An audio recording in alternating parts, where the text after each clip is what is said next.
Hello YouTube, Scamp the Wolf here, back with another video for your viewing pleasure, and I haven't done one of these in a while, so instead of one album review, I'm going to give you three album reviews. The first one is going to be FALLUJAH's album, Xenotaph. Second one is going to be BUCKCHERRY's Roar Like Thunder, and the third one is going to be BADFLOWER's No Place Like Home, which is the most recent album on this list. That one came out last week. The other two came out a couple weeks ago, so let's get started. FALLUJAH's new album, Xenotaph, of course, came out a couple weeks ago and has been getting some steam lately, and for a very good reason, because this is a solid effort from the band. Very melodic sounding, and yeah, there's definitely a lot of melody here, but there's also a lot of like technicality, and the solos on this album were very good, for sure. I usually get on bands for solos, but here it really like connects with the mood of the album and connects with like how everything flows and stuff. And there's a lot of amazing guitar work on this album and a lot of amazing drum work for sure. And when it gets melodic, it doesn't like really jar anything in the experience. It's just very good for sure. And yeah, the vocals are good. This is the second album with their new vocalist, which he does a good job on this album, I think.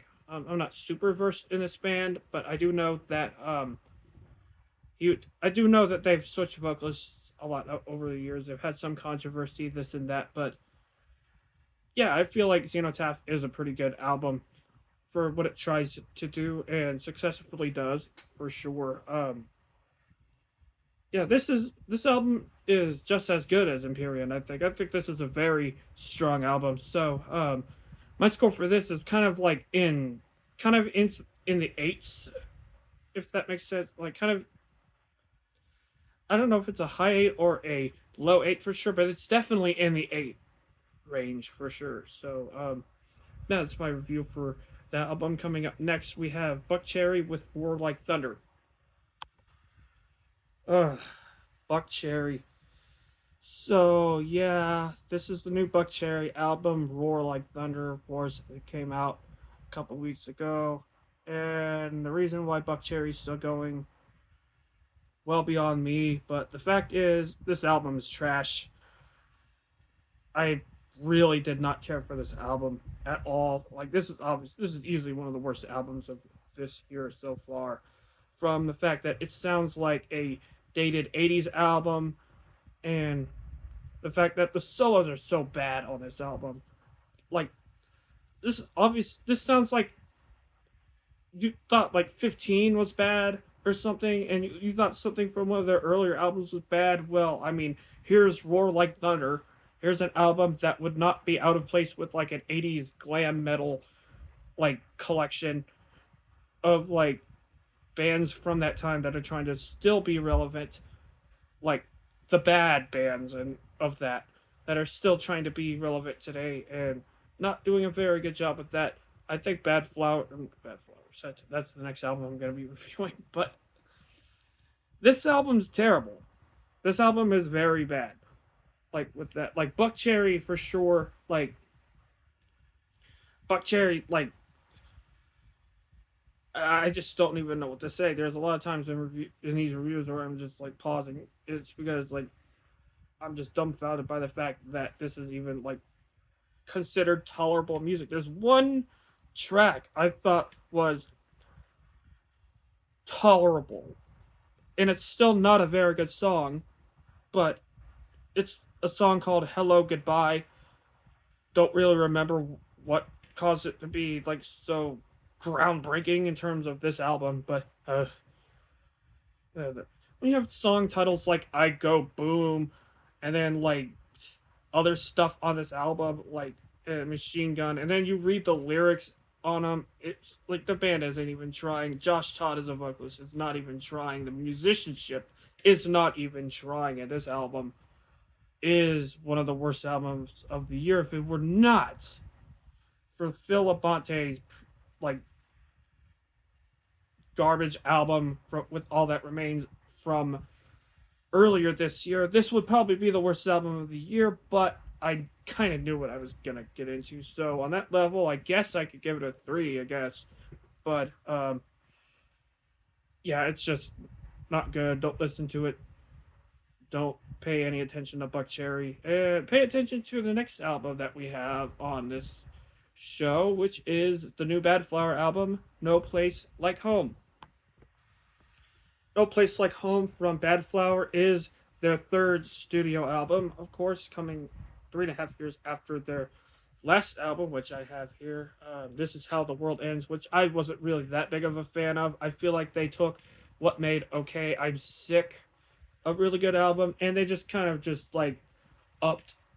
It was just kind of all over the place in the lyrics. Like it just felt like, hey, this guy's crazy, you know. This guy's really just an incel or whatever, and like there's just so many tracks on that album with like it's just over excess in my opinion. That album was well. Luckily, here on No Place Like Home, they kind of scaled back from that a little bit. Yes, there is like some tracks with like where like you could tell like Josh Katz, the lead singer of this band, is kind of crazy, but it's not a very strong presence on the album. Like you get that in tracks like Number One and then Snuff, but like this is really the whole album. This album is a lot more mature than that. This album sounds very much more mature. Like they're trying to channel like the inner sphere crossed with Nothing More a little bit, crossed with like some other modern cross with like Dead Poet Society or something, like good modern bands from this genre, like the genre of music that like really do a good job with stuff, and it kind of works. I feel like they kind of branch out a little bit in the songwriting on a lot of this album. Like songs like Detroit are good. Songs like the opening track No Place Like Home is good. London I think is a very strong track. And I just gotta get it. I just gotta get this out there. Pause is probably one of the best songs of the year, one of the most emotional songs of the year. And it's not in the fact that it's about like your dog, like a pet dog or something like that. Like it's the fact that like it's very sentimental, but it's not very sappy either. And it just, I just feel like it worked very well for the message that they were trying to get across with that song. Like, you know, it's a very heartfelt song, very like weird for a song to do, but like it works. It definitely really works well. It like a lot of this stuff, other stuff on the album, I think really works. I think um this album really puts BADFLOWER back to where they should be, which is like as a promising band again. And you know, like even though like I didn't really care for their last album, I still felt like this was a band that was like a lot better than like they had something that was like different, you know, like they presented themselves a little bit better, a little bit more like uniquely than like a lot of other bands. And you know, No Place Like Home shows that. I think this is on the level of Okay, I'm Sick.